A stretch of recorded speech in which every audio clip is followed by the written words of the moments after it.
Hello, friends. Welcome back to the era of e-learning. My name is Vijay Sonar, and I am a professor of pharmaceutical engineering, that is unit operations.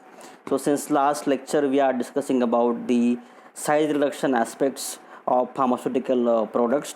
In last lecture, we have started the introduction of pharmaceutical engineering. We have seen the different units of this syllabus, and then we have started the unit operation, and we have started with the size reduction as a first unit operation. Till now we have seen the different synonyms of size reduction, then we have seen the four mechanisms of size reduction, and we have seen the objectives of size reduction. So in the today's session I will try to cover the factors affecting size reduction, and we will try to cover one of the meal which is mentioned in your syllabus. So simply, if we revise, we have seen these four mechanism or principle of size reduction, that are impact, attrition, shear, and compression. Now, in this lecture, I will talk about factors affecting size reduction. So, first factor is hardness. As we know in general that if the material is very hard, it is difficult to grind. So you can safely say that harder is the material which is more difficult to grind or more difficult to mill. So hardness is a surface property of the material, and that is frequently confused with the property called as strength, because sometimes a material may be hard but it is also brittle. So thus it is possible for a material which is very hard, but if it is brittle, so also then size reduction may present no special problem. So if the material is hard but it is brittle, then it is easily we can grind. So there is one concept called Mohs scale. So what is this Mohs scale is, the hardness of the material has given some gradings from 1 to 10, and at higher side, if the Mohs scale goes, the material becomes more harder. So for example, if you see these few examples here, Mohs scale, if it is equal to 1, then it is an indication of graphite category of material which is very soft. If the Mohs scale is if the Mohs scale of the material is less than 3, the material is considered as soft. If the Mohs scale is more than 7, the material is considered as hard, as a hard material. And if the material the Mohs scale of the material is 10, it is the level of diamond, which is an hardest material known to man. So harder the material, more difficult to reduce the size of the material. Then second factor which affect the size reduction is material structure. Some substances are homogeneous in character, while some of the mineral substances may have lines of weakness along which the material splits to form the flake like particles. सो आपने कुछ metals ऐसे देखे होंगे, या फिर जो बड़े बड़े पत्थर वो पहाड़ होते हैं, वो उनका आपने शायद वो फ्लेक्स देखा होगा. सो ऐसे मटेरियल जो होते हैं तो उनको ग्राइंड करना डिफ़िकल्ट होता है. अनदर एग्जांपल इज और another category is vegetable drugs और हर्बल ड्रग, हम जिनको बोलते हैं. They have cellular structure and they are often leading to form a fibrous particle. अगर आपने पेड़ देखा होगा या फिर कुछ लकड़ियाँ देखी होंगी, तो उनको तोड़ना या उनको बारीक करना it is very difficult task, because उनमें वो फाइबर स्ट्रक्चर होता है. एंड अगर किसी मटेरियल में फाइबर स्ट्रक्चर है तो उसको ग्राइंड करना is very difficult. The next factor is abrasiveness of the material. So this is a property of the hard material, particularly those of mineral origin. This abrasiveness may limit the type of machinery that can be used. So what happens is, if the material is abrasive, what it does is it uh, try to the material is, if it is abrasive, it wounds out the material. So during the grinding of some very abrasive material, the final powder may be contaminated with more than 0.1% of the metal won from the grinding mill. Next factor is softening temperature. So what is softening temperature is, in simple words, the temperature at which the material becomes soft. जैसे for example आपने अपने घर में घी देखा होगा, तो जैसे ही आप घी को फ्रिज से बाहर निकालते हो इट बिकम सॉफ्ट. या फिर कुछ वैक्सी मटेरियल होता है, जैसे कि अभी गर्मी के मौसम में आने के बाद वो waxy material it becomes very soft. So during size reduction process sometime heat is generated which may cause some substances to become soft, and the temperature at which this occur is called as softening temperature. So waxy substances, for example stearic acid or drug containing oils or fats, are the example that may be affected. So some methods can be used to overcome this, like cooling the mill either by using a water jacket or by passing a stream of air through the equipments. Moisture content, this is another important factor. हमको पता है कि अगर कोई material अगर थोड़ा सा wait है या फिर उसमें ज़्यादा मॉइस्चर है तो वो उसको तोड़ना थोड़ा मुश्किल होता है. सिंपल एग्जांपल आप ले लो कि अगर कोई लकड़ी सूखी है तो उसको हम इजीली तोड़ सकते हैं. ऑन द कॉन्ट्री अगर कोई लकड़ी अगर गीली है तो उसको तोड़ना या फिर उसको काटना is a difficult task. So it is found that the material that do not flow well if they contain moisture between 5 to 50%. So under this condition the material tends to cake together in the form of balls. In general, grinding can be carried out satisfactorily outside this limit. So यहाँ पे इसका meaning ये निकलता है कि अगर तुम्हारे जो मटेरियल है उसको अगर ग्राउंड करना है, उसको मिल करना है, उसका साइज़ कम करना है तो उसमें उसका मॉइस्चर जितना कम हो उतना ईजी रहता है. जैसे कि हम लोग घर में भी ये चीज़ें फॉलो करते हैं. जैसे कि हम लोग घर में गेहूँ या फिर आटा पीसते हैं गेहूँ या किसी और चीज़ का, तो उसको हम पहले सुखा लेते हैं. The only objective is to remove the moisture. अगला पैरामीटर है crushing strength. The power required for crushing is almost directly proportional to the crushing strength of the material. Now the next parameters are friability, stickiness, soapiness, explosiveness, and material that yield the dust. So we'll look the first parameter, friability. The friability of the material is its tendency to fracture during normal handling. In general, a crystalline material will break along well-defined planes, and the power required for crushing will increase as the particle size is reduced. So, आपने chalk देखा होगा जो हम board पे लिखते हैं, वो chalk hard होता है but it is very easy to fracture. हम चॉक को इजीली तोड़ सकते हैं. Stickiness, sticky material will tend to clog the grinding equipment and it should therefore be ground in a plant that can be clean easily. अगर कोई material है जो काफ़ी स्टिकी होता है या फिर वैक्सी मटेरियल होता है तो उसको ग्राउंड करना काफ़ी डिफ़िकल्ट होता है. और अनदर चीज़ ये होती है कि वो स्टिकी मटेरियल जो होता है वो चिपक जाता है मशीन के अंदर, तो उसको क्लीन करना भी काफ़ी डिफ़िकल्ट होता है. अगला पैरामीटर है सोपीनेस. So in general this is a measure of coefficient of friction. कुछ मटेरियल्स का जो प्रॉपर्टी होता है वो सोप लाइक होता है, मानने की चिपचिपा होता है.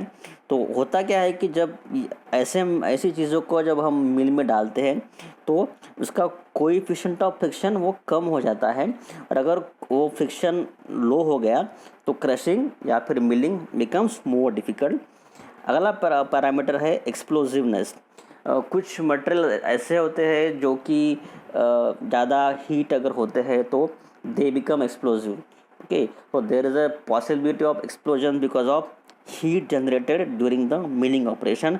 So आपको ये चीज़ ध्यान में रखनी होती है कि अगर किसी चीज़ को वापर आपको बारीक करना है, साइज रिडक्शन करना है, तो उसका एक्सप्लोजिव प्रॉपर्टी क्या है. And another property is material that yields the dust which is harmful to health. Now it is common thing that अगर किसी चीज़ को हम बारीक कर रहे हैं तो डस्ट प्रोड्यूस होगा. जैसे कि आपने चक्की में देखा होगा आटा पीसने के बाद बहुत सारा वो आटे का जो बारीक पार्टिकल्स है वो सराउंडिंग में घूमते रहते हैं.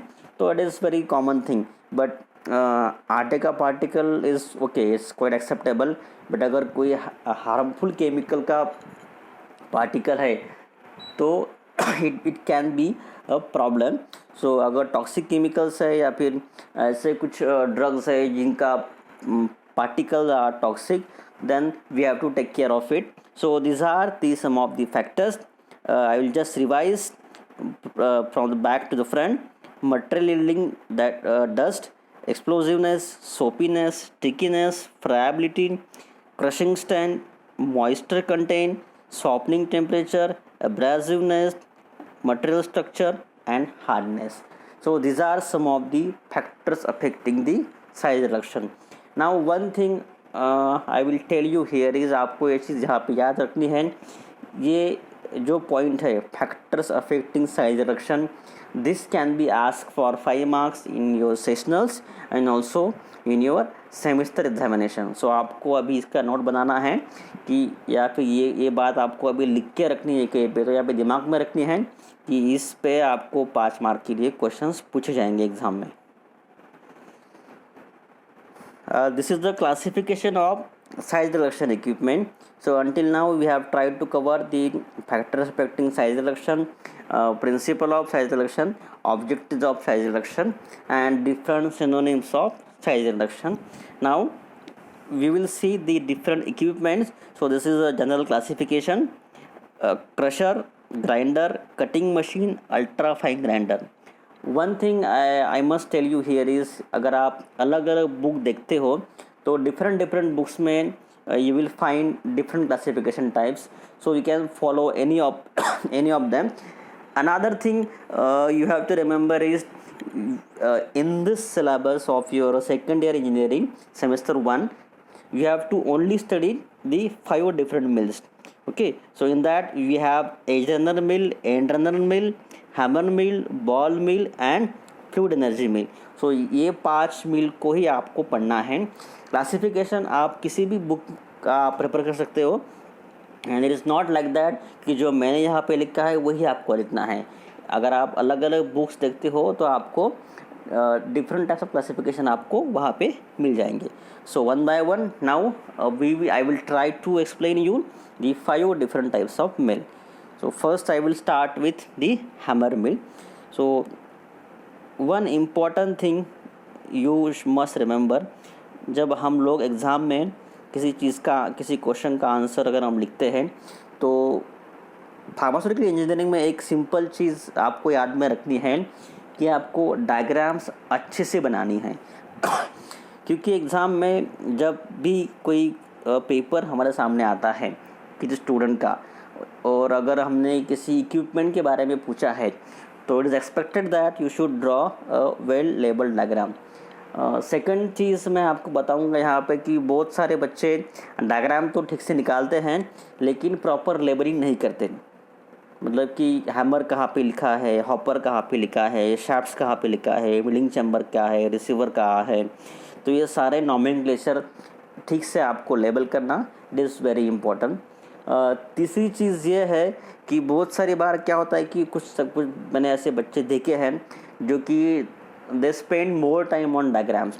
तो आपको एक चीज़ दिमाग में रखनी है कि ये एग्ज़ाम है फार्मा इंजीनियरिंग का, ना कि ड्राइंग का. क्योंकि बहुत सारे बच्चे अच्छे ड्राइंग बनाने के चक्कर में दे लूज़ द टाइम.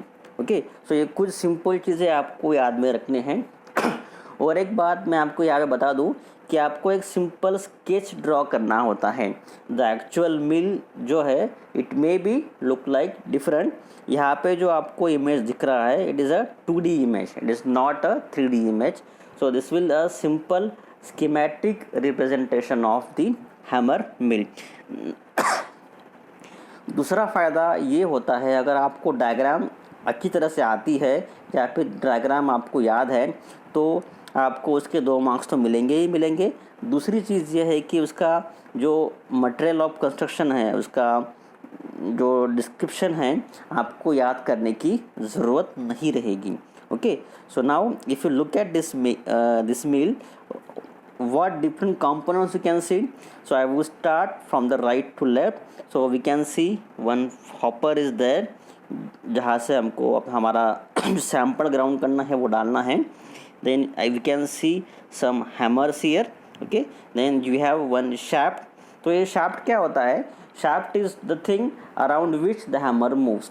जैसे फॉर एग्जांपल पंखा आपने देखा होगा, तो पंखे के जो 3 ब्लेड्स होते हैं वो एक शाफ्ट के ऊपर टंगे हुए होते हैं. ओके, सो अभी आपको समझ में आ होगा कि शाफ्ट का मतलब क्या होता है. Then this is the milling chamber.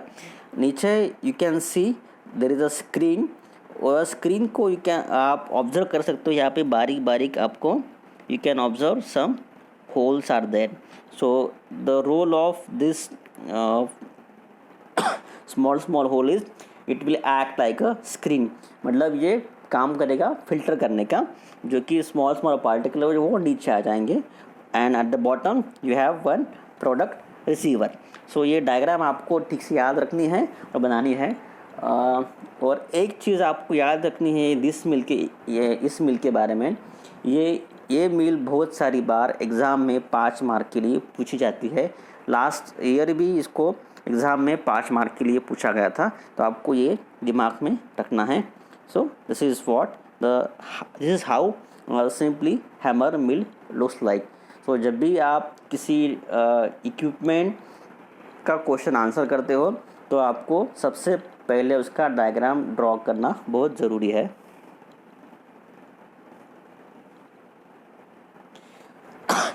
Now उसका प्रिंसिपल क्या है. नाउ सेकंड थिंग आपको याद रखना है उस मिल का प्रिंसिपल. तो इस चैप्टर में आपको 5 मिल है, तो बस आपको सिर्फ 5 प्रिंसिपल को याद में रखना है. और प्रिंसिपल कौन सा है जो हमने अभी सीखा है? 4 mechanism of phase reduction, impact, attrition, share and compression. ये 4 प्रिंसिपल के अराउंड ही हमारा सिलेबस चलेगा. तो this mill operates on the principle of impact between rapidly moving hammers mounted on the rotor and the powder material. तो इसमें क्या होता है कि जो हैमर्स हमने यूज़ किए हैं वो जोर से they will revolve around the shaft, and जो मटेरियल हम ग्राउंड करना है वो उस हैमर मिल के इम्पैक्ट की वजह हैमर्स की इम्पैक्ट की वजह से वो बारीक हो जाएगा. So how this mill is constructed. So exam में आप जब भी इसका लिखोगे कंस्ट्रक्शन, तो आपको बस डायग्राम को सामने रख के इसका कंस्ट्रक्शन लिखना है. So it is either horizontal और vertical shaft type mill.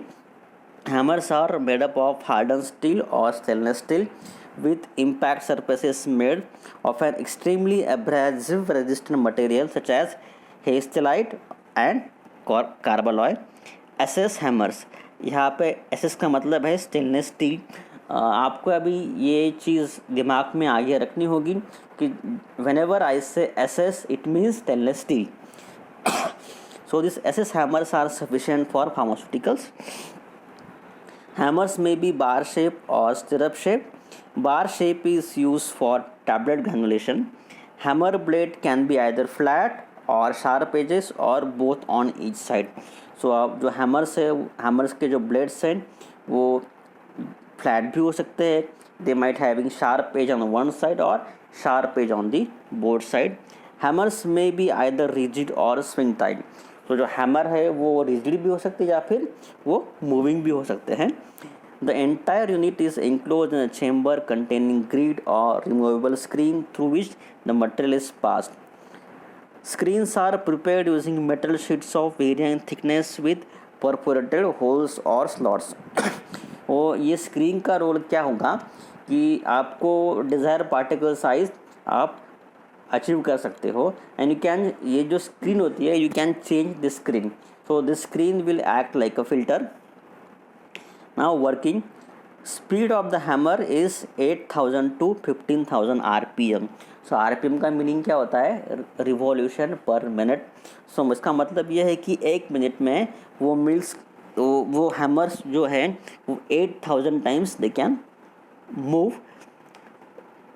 Feed material is placed into the hopper which flows vertically down and then horizontally.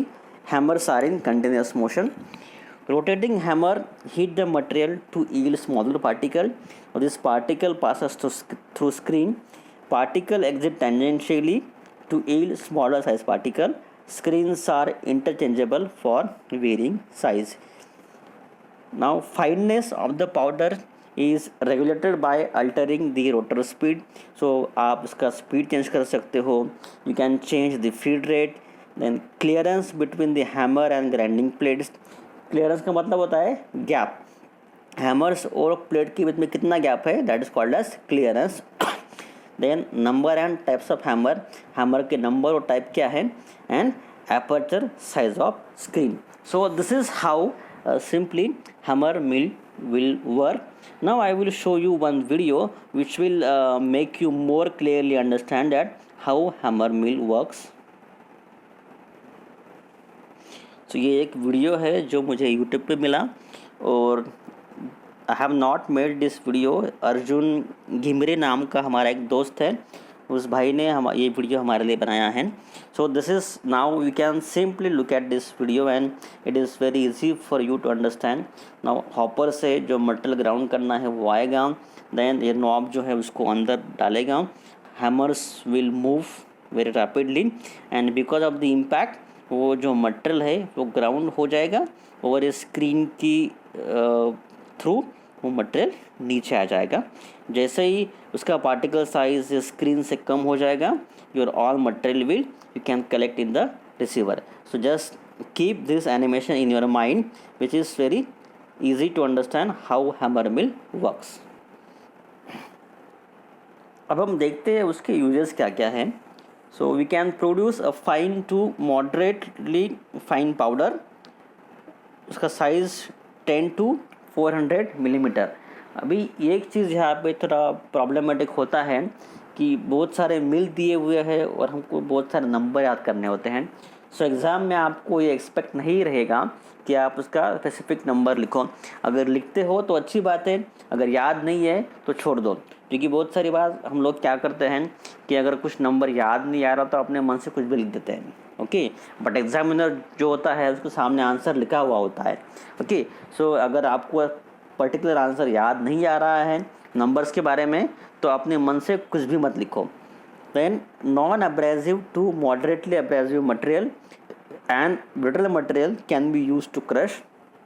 Dry material, wet filter press cake, ointment, slurries. So इनके लिए भी ये मिल use की जाती है.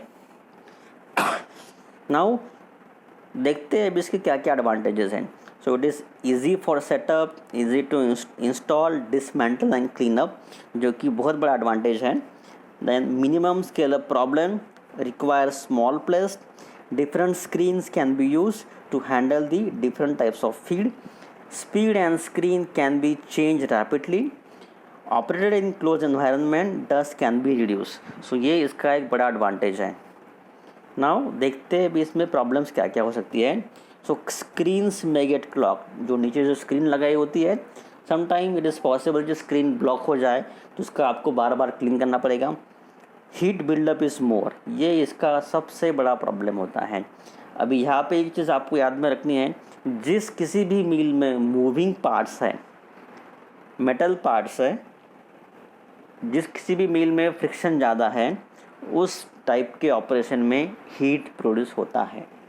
जैसे कि हम लोग चक्की में आटा पीसते हैं तो जैसे ही आटा पीस के बाहर आता है आपने देखा होगा कि भी आटा गर्म होता है. The reason is because of frictional forces heat energy produces. So ये इसका सबसे बड़ा प्रॉब्लम होता है.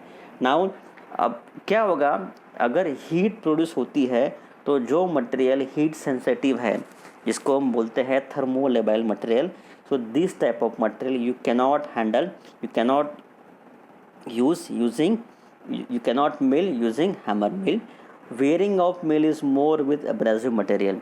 अभी यहाँ पे अगर हैमरिंग हो रहा है तो नेचुरली है, हैमर्स भी काफ़ी स्ट्रॉन्ग है, हमने स्टेनलेस स्टील के हैमर यूज़ किए हैं तो wearing of mill is possible and it is not suitable for sticky, fibrous and hard material. So these are the some of the disadvantages of the hammer mill. तो summary में I will simply tell you is this mill. आपको diagram दिमाग में याद रखनी है, जो भी लेबल्स दिए हुए वो आपको याद रखने हैं. देन आप उसका प्रिंसिपल है impact in between rapidly moving hammers mounted on a rotor and the powder material. Construction आपको याद रखना है, डायग्राम देख के, देन आपको वर्किंग याद रखना है, देन हमने जो वीडियो भी देखा वो आपको दिमाग में रखना है। And this way if you write your answer you will definitely get 7 to 8 marks out of 10। Okay, so आज के लिए इतना ही। कल हम देखेंगे अगला mill which is called edge ball mill और पेबल मिल। अगर आपको अब तक कुछ डाउट है, if you have any questions about this chapter और the previous lecture, you can put me in comment box. So thank you very much for watching this video. Happy learning. Bye bye.